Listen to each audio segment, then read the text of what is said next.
자, 14절, 15절 말씀만 다시 한번 같이 크게 읽습니다. 시작. 오직 각 사람이 시험을 받는 것은 자기 욕심에 끌려 미혹됨이니 욕심이 잉태한 즉 죄를 낳고 죄가 장성한 즉 사망을 낳느니라.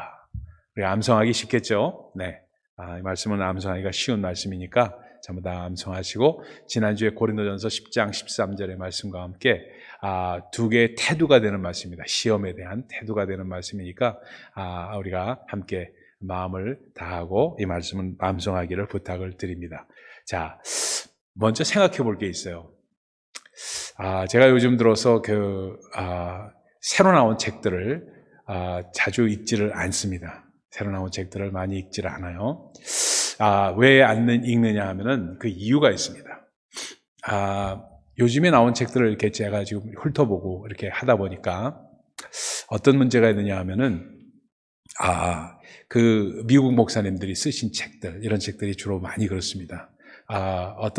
어떤 것을 경향을 발견했냐 하면은, 왜냐하면 그 어떤 목회를 어떻게 할 거냐. 예를 들어서 뭐냐면 지금 코로나 팬데믹인데 이 팬데믹을 어떻게 이기고 우리가 극복하며 목회를 잘할 것인가. 이런 책들이 아주 수도 없이 쏟아져 나옵니다.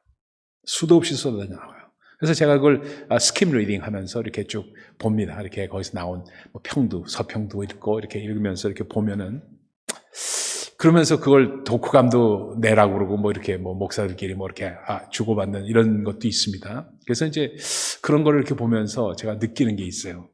뭘 느끼냐면, 책을 읽어보면은, 책이요, 물론 영어 책이긴 하지만 뭘 느끼냐면 굉장히 현대적입니다. 책이.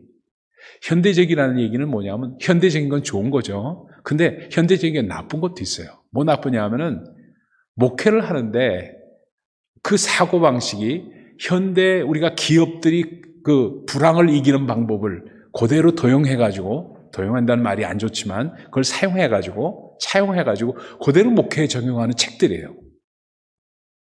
여러분 무슨 얘기인지 아시겠어요? 이렇게 불황이 되니까, 그리고 이렇게 팬데믹이 이렇게 되니까 사람들의 심리가 이렇게 된다. 이렇게 하기 위해서는 이렇게 해야 된다.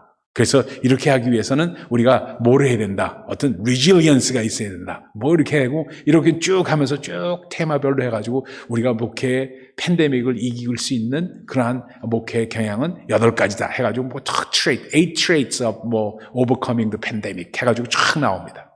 이렇게 해요. 그런 내용들이에요, 대개 다. 그런 내용을 쭉 이렇게 제가 이렇게 살펴보면서 느끼는 게 딱 오는 게 뭐냐면, 이 사람들이 어떻게 이렇게 쉽게 책을 쓸까?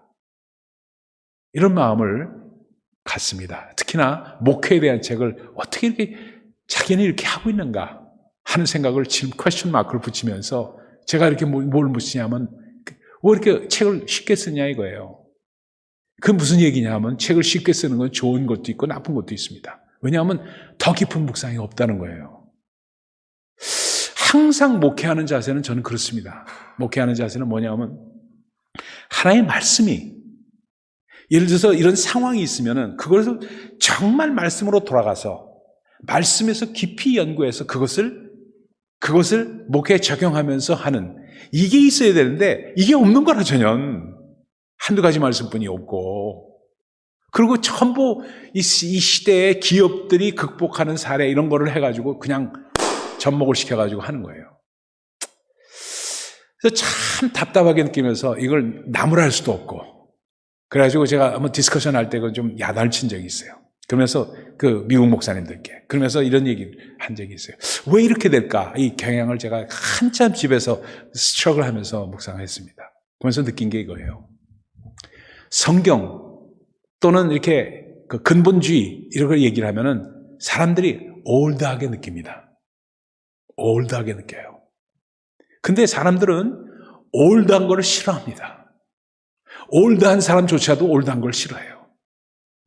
자기가 올드하면서도 올드한 걸 싫어해요. 되게 올드한 걸 싫어하다 보니까 어떠냐면, 샘박하게 요즘에 나오는 트렌디한 표현들이 나오면은 그것을 좋게 바라보고 그것에 확 빠져버립니다. 근데 뿌리가 없어. 뿌리가. 그래서 그걸 극복하는 방법이 뭘까 하고 고민하다가 제 마음간에 생긴 게 뭐냐면요, 올드한 것을 올드하지 않게 느끼게 전달하고 나누는 것. 그것이 정말 우리가 이 시대에 해야 될 일이다. 여러분 무슨 얘기인지 아시겠어요? 올드한 것을 올드하게 느끼지 않도록 하면서 우리가 나누면서 느끼게 하는 게 너무너무 중요하다. 그래서 제가 쓴 말이 있어요. Rediscovering jewels in the Bible. 정말 성경에서 진주를 다시 찾는 마음으로 정말 그래서 이 시대의 감각에 맞게 우리가 묵상하고 전하고 나누는 사람이 된다는 것이 너무너무 소중하다. 오늘 뭐 이런 얘기 좀 해서 오늘 좀 오래 해도 되죠? 예. 제가 하여튼 그렇습니다. 그래서 제가 느낀 게 이게요. 여러분 잘 들어보세요. 이 디지털 시대에 우리 전부 디지털 시대에 살고 있습니다. 올드한 사람들은 디지털을 거부하고 아날로그로 가는 사람도 있긴 하지만 그러나 디지털 시대에 이 시대의 조류이기 때문에 어쩔 수 없이 따라야 되는 조류입니다. 그러면은 이 디지털 시대에 살아남으려면은 올드한 것을 배격하면서 올드한 것을 올드하지 않게 하는 방법을 우리 가운데 이게 믿음으로 승리하는 방법입니다. 믿습니까? 제가 이게 무슨 얘기하는지 잘 모르시겠구나. 예를 들어 볼게요. 예를 들어서 뭐 이런 얘기예요. 여러분 들어보신 말인지 모르겠지만, 핀스킨 마케팅이라는 표현이 있습니다. 핀스킨 마케팅. 들어보셨어요? 잘 못 들어보셨지? 오늘 알아두시면 됩니다. 핀스킨 마케팅. 핀스킨 마케팅. 뭐냐면 핀은 핀셋에서 나왔어요. 핀셋을 콕 찝는다 그러죠? 핀셋. 스킨은 스킨십에서 나왔습니다. 핀스킨 마케팅. 이렇게 줄여가지고 핀스킨 마케팅이에요. 근데 이건 뭘 하는 거냐면 이런 얘기예요. 예를 들어서 이래요. 책은 사람을 만들고, 보세요. 책은 사람을 만들고, 비비고는 아침을 만듭니다. 비비고 죽을 광고하는 광고 문안입니다. 이게 핀스킨 마케팅이에요. 핀셋으로 꼭 집어서 그 시대의 스킨십에 맞게끔 전달하는 겁니다. 핀스킨 마케팅. 무슨 표현인지 이제 아시겠죠? 그러니까 책은 사람을 만들고 비비고가 나오는 죽을 선전하는데 비비고는 아침을 만든다. 이게 대단한 표현 아니에요? 그래서 핀스킨 마케팅 하는 거예요.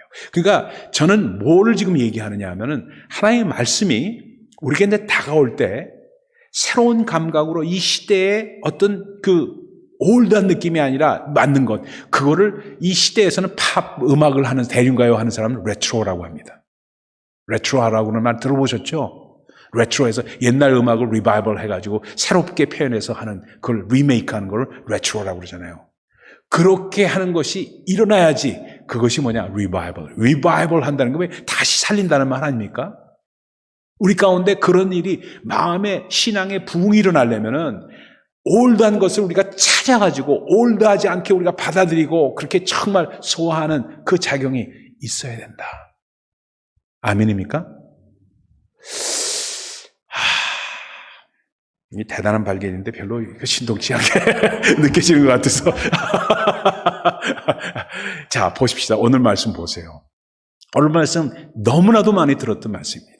지난주의 말씀, 여러분 정말 감당할 시험밖에는 너희에게 당한 것이 없나니. 그렇죠? 하나님은 미쁘사 너희가 감당하지 못할 시험을 당하게 하지 않고, 그리고 당할 즈음에 피할 길을 주사 너희로 넉넉히 감당하게 하시니라.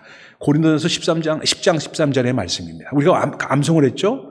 근데 오늘 말씀은 그거와 탁 다른 말씀이에요. 같은 시험에 대한 말씀인데 다르단 말이에요. 이걸 감각적으로 정말 알아줘야 돼요. 이거 마음 가운데 알아야 돼요. 오직 각 사람이 시험을 받는 것은 뭐냐 하면 자기 욕심에 끌려서 미혹됨이니, 내가 시험 받는 게 내 욕심에 끌려서 미혹되는 것이라고 딱 하고 야고보는 말씀을 하고 있습니다. 그러면서 욕심이 잉태한 즉 죄를 낳고 죄가 장성한 즉 뭐예요? 사망을 잉태하느니라. 놀라운 말씀을 주시고 계세요.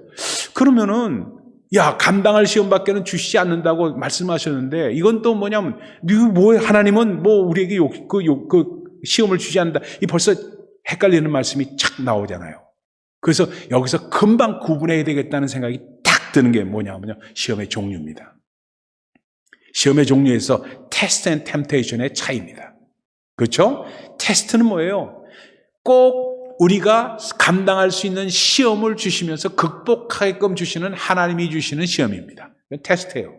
그렇죠? 그래서 선생님은 얘들이 요만큼 되면 60점은 평균 나오겠지. 학급에서 나오는 60점, 70점을 평균으로 해가지고 시험 문제를 내고 우수한 사람과 그것이 공부를 더하게 격려할 수 있는 사람을 만들어서 하는 것이 우리가 치르는 시험입니다. 그렇잖아요. 그러다 보니까 그런 시험은 하나님께서 허락하시면서 하는데 이 시험은 우리가 허락되지 않는 것이니까 자기 욕심에 끌려서 미혹되는 것이니까 템테이션입니다. 유혹이에요. 미혹되는 겁니다. 이 차이예요. 그 차이는 또 어디가 다르냐?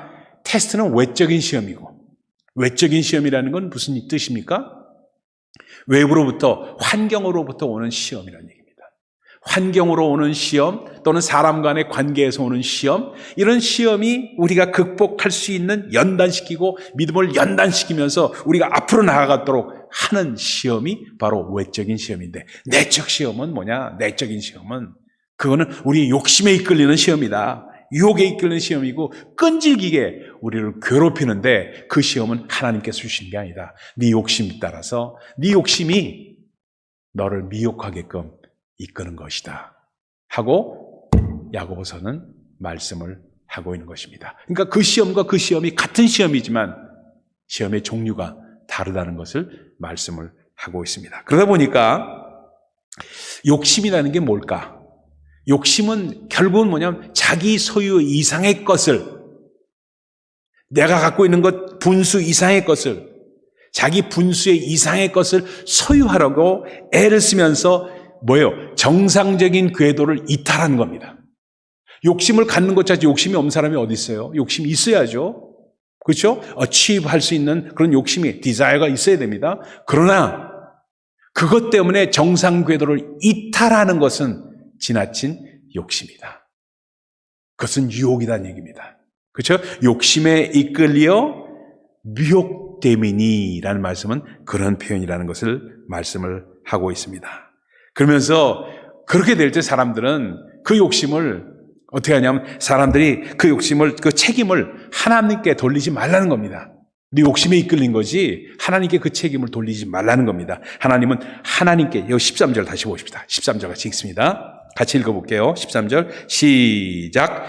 사람이 시험을 받을 때 내가 하나님께 시험을 받는다 하지 말지니 하나님은 악에게 시험을 받지도 아니하시고 친히 아무도 시험하지 아니하시느니라. 그렇죠? 그러니까 하나님은 전혀 그 시험과는 관계없는데 그 책임을 하나님께 돌리지 말라. 하나님, 제가 약한 줄 아시면서 어떻게 이런 시험을 저한테 주셨어요? 네 욕심 때문이지 뭐 하고 주님께서 야고보서를 통해서 말씀을 하고 계신다는 겁니다. 자기가 컨닝하다가 걸려놓고 이거 좀 봐주시지 하는 건 하나님을 원망하는 거나 똑같아요. 그렇죠? 컨닝하는 거는 분명히 잘못된 거 아닙니까? 컨닝하는 거 잘못된 거죠? 그러니까 하나님은 어떤 분이시냐? 그분은 미쁘사, 선하심 그 자체다. He is just. just란 말은 선하심 그 자체라는 뜻입니다. goodness 그 자체라는 거예요. 그러니까 누구도 시험하지 않으시고 자신도 시험받지 않으시는 분이시다. 그분은 선하신 goodness, he is just, 미쁘사라고 표현을 하고 있습니다. 그러다 보니까 아무도 시험을 안 하신다. 어떤 사람이 지난번에 한번 얘기했죠. 어떤 사람이 60이 딱 돼서 만 60 환갑이 딱 되니까, 부부가 동갑 부부야. 동갑 부부가 돼가지고 만 60이 딱 되니까, 그러니까 이 사람들이 환갑 기념 여행을 준비를 한 거예요. 환갑 기념 여행을 탁, 우리 한번 환갑이 됐으니까 기념을 해서 세계 일주 여행을 하십시다. 아주 좋소 하고선 두 부부가 결합이 됐어요. 부인은 마음이 막 그냥 너무나도 들떠가지고 기분이 좋아서 그런데, 이 남자는 좀 시큰둥했어요. 남편은 시큰둥해서 한 20년만 젊은 마누라하고 같이 갔어도 얼마나 참 여행이 즐거울까. 자기 60이면서 40인 마누라를 생각을 한 거예요. 그런데 이제 갑자기 마법의 램프가 탁 나타나가지고 소원을 얘기하면 소원이 탁 성취되는 그러한 램프가 탁 나타난 거예요. 그래서 지니가 탁 나오죠. 마법의 램프를 탁 여니까 지니가 뿅 나오더니 What do you want? 하면서 What do you wish? 하면서 나온 거예요. 그러니까 이번 세계 일주 여행을 가려고 티켓까지 끊었는데 내가 20살 좀 젊은 아내와 여행을 하고 싶다 하고 얘기를 탁 하니까 그거야 쉽죠 하면서 슉 들어갔어요. 그러더니 갑자기 자기가 80세가 된 거라. 그렇잖아요. 자기가 80세가 되니까 와이프는 60이니까 20살 젊은 사람하고 여행 가는 거 아닙니까? 자기의 욕심에 이끌려서 미혹되미니 바로 이겁니다. 그렇잖아요. 그러니까 참 우리가 그 욕심에 덫에 걸린다는 거 이게 얼마나 우리에게 정말 우리에게 참 힘든 그런 것을 주는지 모른다. 그래서 욕심의 결과가 뭐냐? 결국 뭐예요? 루시퍼가 욕심 때문에 루시퍼가 됐잖아요. 루시엘이었잖아요, 원래. 마귀가 정말 원래 광명의 천사에서 루시엘이었잖아요. 루스라는 말은 빛이라는 말입니다. 그리고 엘은 하나님이니까 빛의 천사가 된 게 루시엘이었어요. 그것이 자기 욕심에 이끌려서 루시퍼가 되잖아요. 그렇잖아요? 결국 우리가 착하고 정말 천사패야, 저 사람은 천사패야 하는 자매님들 많습니다만 어느 부분에 가서 악독하게, 죄송합니다. 아주 표독이라는 말이 더 낫습니까? 그래도 악독이라는 말은 지나친 표현이고 좀 표독스럽게 변하는 거는 뭐냐? 욕심에 이끌릴 때입니다. 그렇죠? 욕심에 이끌릴 때예요. 그래서 자기의 분수에 맞게 한다는 것이 얼마나 소중한지 이루 말할 수가 없어요. 그래서 자족하는 법을 배우는 것. 부에도 처하고 빈부에 어느 상관없이 가난에도 처할 수 있는 그러한 마음이 넉넉한 마음으로 우리에게 다가온다는 것. 그래서 사람이 무엇이든지 심은 대로 거둔다는 것. 그런 것에 대한 신념이 확실해진다는 것. 그것이 아주 중요한 말씀이라는 이야기입니다. 그렇다면은 욕심을 조금 더 얘기를 해봅시다. 욕심이 작용할 때 미혹의 영으로 옵니다. 미혹의 영. 따라해봅시다. 미혹의 영. 이 미혹의 영을 모르면은 신앙생활에 승리하기가 참 어렵습니다. 미혹의 영을 딱 알아야 돼요. 미혹의 영은 우리가 쉽게 얘기할 때 귀신이라고도 얘기해줘. 귀신의 역사, 미혹의 영의 역사를 잘 알아야 됩니다. 우리를 자꾸 넘어뜨리려고 하는 미혹의 영의 역사를 자꾸 알아야 돼요. 그 결국 템테이션, 우리를 유혹하는 것은 미혹의 영이 마음에 그 유혹이 막 욕심이 생길 때 그걸 탁 붙잡는 게 미혹의 영이거든요. 그렇기 때문에 이 미혹의 영은 다른 사람과의 사이에서 나타날 때 어떻게 나타나느냐? 이간의 영으로 나타납니다. 이간질식이에요. 내가 조금 어떤 말을 그러니까 남의 말을 전하는 것 너무너무 나쁜 습관이에요. 남의 말을 전하게 되면은 꼭 전할 때 어떤 마음이 생기냐 하면은 요거보다 더 센세이셔널하게 조금 더 자극적으로 전하고 싶은 마음이 욕심이 생겨요. 밋밋한 얘기를 들어도 거기에 조금 부풀립니다. 버블을 만들어요. 조금이라도 버블을 왜 내가 얘기할 때 재밌어야 되니까. 욕심이거든. 재밌게 얘기하려고 조금 부풀립니다. 그러면 그것이 이간의 영으로 역사합니다. 미혹이 됩니다. 그러니까 나의 말을 전달할 때 거기에다가 플러스 알파로 전하는 거는 전부 미간의 영이에요. 미혹의 영이에요. 그러니까 속지 말라 하는 말씀을 하는 이유가 거기에 있다. 그러다 보니까 미혹의 영으로 역사하는데 사람과 사람 사이에서는 이간의 영으로 역사하고 내 스스로에게는 미혹의 영으로 역사한다. 그러다 보니까 나이가 이런 게 오면은 미혹의 영아 떠나가라 이렇게 하지 말고 그럴 때는 귀신아 떠나가라 하고 탁 얘기하면 제일 쉽다는 겁니다. 내 자신을 돌이킬 때 나에게 더럽게 역사하는 귀신아 떠나가라 하면서 예수 그리스도의 이름을 사용하는 것이 필요하다. 조금 더 얘기합니다. 오늘 좀 말이 많아져서 미안한데 조금 그렇죠? 올드한 느낌이 안 들게 하려고 참 말이 많아졌어요. 미안합니다. 이 유혹이 어떻게 세 가지 형태로 우리에게 다가옵니다. 유혹이 뭐냐면 첫 번째는요, 물질의 유혹으로 옵니다. 물질의 유혹. 물질을 돈을 싫어하는 사람이 이 세상에 어디 있어요? 저 돈 좋아합니다. 목사지만 저도 돈 좋아해요. 근데 물질의 유혹은 넘어봤습니다. 물질의 유혹은. 목사 하는데 어떻게 넘었냐면 열심히 그냥 성령 충만하게 열심히 하니까 그 열심히 하는 모습을 보고 옛날 얘기입니다만 요즘도 그런 사람이 가끔 있어요.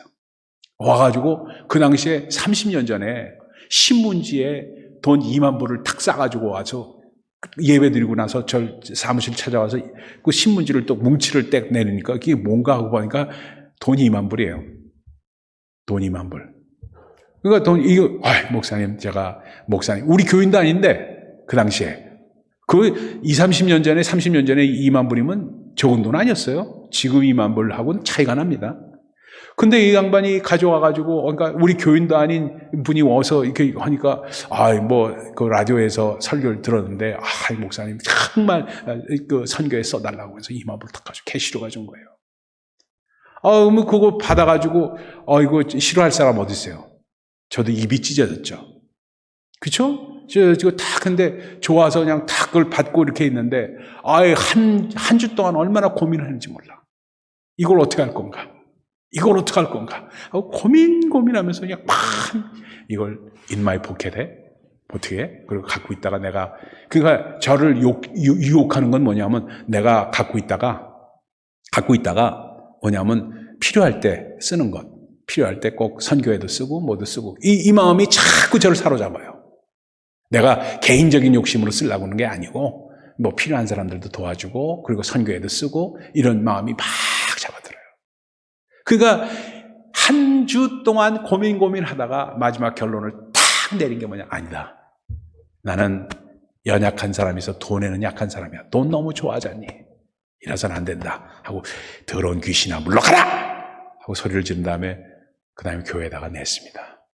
교회에다가 2만 불을 내니까 교회에서 깜짝 놀랐죠. 갑자기 2만 불이 그 연예산 얼마도 안 되는 교회에서 2만 불이 갑자기 들어오니까 얼마나 큰 돈이에요. 그죠? 당시에. 그러니까 2만 불이 들어오니까 그냥 이건 여차저차저차 조차 하고 제가 말씀을 나눴습니다. 그러니까 사람들이 얼마나 기뻐하면서 정말 감사하면서 도전을 받았는지 말할 수가 없어요. 그 사건을 계기로 해서 뭐를 제가 마음가짐에 가진 것이냐면 돈이라는 것은 싫어하는 사람이 아무도 없다. 공돈 싫어할 사람이 해서 로또를 맞아가지고 탁 돈 떨어지면 싫어할 사람 어디 있어요? 다 좋아하지. 근데 그것 때문에 넘어가는 것처럼 어리석은 일이 없다는 거예요. 그걸 극복하게 되면은 사람들이 얼마나 신뢰하는지 말할 수 없어요. 얼마나 신뢰하는지. 우리 목사님이 말씀하시는 건 틀림없다. 절대 의심하지 않아요. 그것을 산 것이 정말 그 어떤 모든 것보다 훨씬 더 귀한 일이라는 것을 알 수 있었습니다. 근데 아직도 항상 물질의 유혹이 있더라고요. 왜냐하면 벌써 한 몇 년 전까지만 해도 저희 집사람 아프기 전에 이야기입니다만, 거기 가서도 그 퀸즈나 또 버긴 카운티 이런 데 가서 다 이렇게 식사를 하잖아요. 그러면 한 번도 제가 돈을 내는 적이 없었어요. 모르는 사람이 돈을 내는 거라. 그리고 목사님 정말 목사님 말씀 많이 들었습니다 하면서 돈 내고 가요. 그러면 얼마나 우쭐해지는지. 현지갈로 주지 이런 마음이 생겨. 사람이라는 게 다 그렇다고요. 한 번도 제 돈을 내고 먹어본 적이 없이 그랬어요. 그런 식으로 하니까 사람이 물질에 대한 유혹이라는 건 항상 쫓아다녀요. 그래서 그다음부터 어떻게 했는지 아십니까? 그다음부터 어떻게 했는지 식당 갈 때는 꼭 청바지 입고 선글라스 끼고 야구캡 모자 쓰고 그냥 anonymous. 그러니까 그래서 제 돈으로 돈을 내는 법을 그렇게 하기 시작을 했습니다. 그래서 밥 먹으러 갈 때는 성도들하고 같이 갈 때 외에는 꼭 제가 청바지 입고 아무거나 입고 야구캡 쓰고 그러고 갑니다. 누구도 알아보지 못하게. 지금이야 알아보는 사람도 없지만 알아보는 사람도 없지만요. 여기 남부 뉴저지 와서는 알아보는 사람도 전혀 없으니까 아무 염려도 할 것 없이 그냥 하지만 옛날에만 해도 그랬단 말이에요. 그러니까 참 이런 것들이 극복할 수 있는 방법을 자구책을 마련해야 된다는 겁니다. 그것뿐만 아닙니다, 여러분. 정말로 우리 해야 될 것이 뭐냐면 이 populism, 이 명예에 대한 그 욕심, 그리고 유명해지고 인기받고자 하는 욕심. 참 이게 쉽지 않은 욕심들입니다.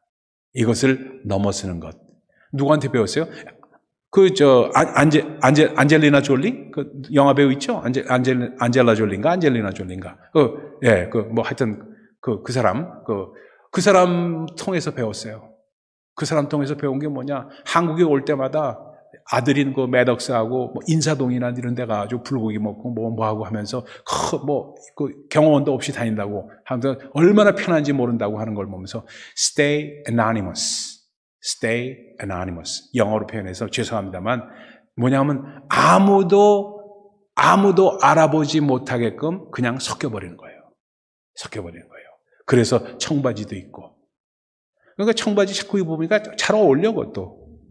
얼마나 좋은지. 여러분, 디지털 시대에서 참 나쁜 게, 우리 교회에서 나쁜 게 뭔지 아십니까? 제가 만약에 조금 더 잘생기고 얼굴이 좀 하얗다면은 아마 우리 교회 더 부흥했을 거예요. 여러분, 죄송합니다. 제가 못생겨서. 못생겨서 죄송해요. 왜냐하면 요즘 시대에 유튜브를 통해서 이렇게 설교나 한번 들어보고 그러고 교회 오지 안 들어보고 오는 사람이 없어.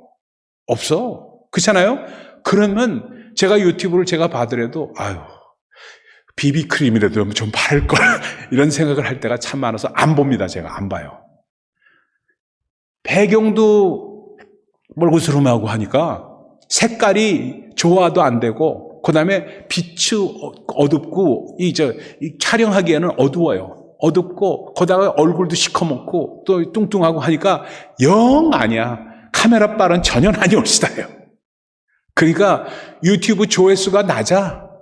한 번보다 안 봐. 그렇잖아요? 왜? 요즘에는 디지털 시대이기 때문에요. 이 비주얼도 잘 돼야 됩니다. 참 잘 돼야 되니까 그런 유혹을 아예 버려버렸어. 어차피 안 되는 거 하는 마음으로 아예 기법해버렸어요. 여러분 보세요. 정치인도 마찬가지예요. 별 얘기 다 한다. 홍모씨라는 사람, 국민의당 힘에 복당했다고 막 나오는 사람 보세요. 얼굴이 디지털 시대의 얼굴이 아니에요. 디지털 시대의 얼굴은 그런 얼굴이 아니에요. 이준석이 같은 사람이 디지털 시대의 얼굴이에요. 그렇죠? 문재인 대통령 같은 사람이 디지털 시대의 얼굴이에요. 그러니까 그거와 너무너무 이 시대는 너무 인내심이 없기 때문에 그 사람이 말하는 내용, 그 사람이 뭐하는 어떤 사람이 이걸 바라볼 시간이 없이 빨리 판단해버리는 그런 마음이 있기 때문에 급해요. 그러다 보니까 마음에 그러니까 캔슬 컬처라는 것이 거기서 나왔어요. 그것도 모르는 말이지, 여러분 또. 캔슬 컬처. 뭔지 모르지. 처음 듣죠. MZ 세대에서는 그래요. 캔슬 컬처는 한번 딱 보고 이 마음에 안 들면 아예 지워버리는 거예요. 다시 들어볼 생각을 안 하는 것을 캔슬 컬처라고 그래요. 캔슬 컬처. 무서운 얘기입니다. 그러다 보니까 우리 마음 가운데 유혹을 넘어서는 마음이 반드시 있어야 됩니다. 반드시 있어야 돼요. 이성에 대한 유혹 넘어서야 됩니다. 이러한 유혹을 넘어서는 것이 얼마나 중요한지 이루 말할 수 없는 것이 오늘 말씀 가운데 지난주의 말씀은 하나님께서 허락하신 시험에 대한 테스트에 대한 말씀이고 오늘은 내 유혹에 끌리는 자기의 유혹에 끌리는 temptation 미혹의 영에 대한 말씀이기 때문에 나눠서 먼저 하나님 주신 시험을 얘기하고 그리고 그 다음에 정말 내 유혹에 끌리는 시험의 이야기를 한 이유가 거기에 있는 겁니다. 여러분 정말 그렇기 때문에 우리가 이길 수 있는 건 뭐예요? 이길 수 있는 방법을 우리 야고보 사도가 알려주고 있습니다. 우리 이제 보세요. 2절 말씀 보세요. 2절 말씀. 2절 말씀이 이렇게 나옵니다. 제가 읽어볼게요. 천천히. 내 형제들아 너희가 여러 가지 시험을 당하거든 온전히 기쁘게 여기라. 기쁘게 여기는 겁니다. 내가 이런 시험을 당할 만한 인물이 된 모양이다. 어차피 내가 이길 사람이니까 이런 정도로 날 시험을 한다는 거는 마귀가 날 알아보네. 이런 마음 가지라는 거예요. 아퍼지 스피릿을 가라는 겁니다. 반대 정신으로 가라는 거예요. 내 마음을 이렇게 흔드는 것은 내가 이것을 이길 수 있는데 이 정도 시험을 한다는 것은 마귀가 날 알아봤다는 뜻이야 하는 마음을 가면서 기쁘게 여기라는 겁니다. 오히려. 그러면서 기쁘게 여기니까 기뻐하고 감사하면서 즐거워하면은 절대로 우리를 업그레이드 시키는 것이다 하고 생각하면 절대로 지지 않는다는 겁니다. 그러면은 어떻게 되냐? 이는 너희 믿음의 시련이 인내를 만들어, 그렇죠? 구비하여 조금도 부족함이 없게 하려 하심이라. 이미 우리에게는 모범 답안이 주어졌어요.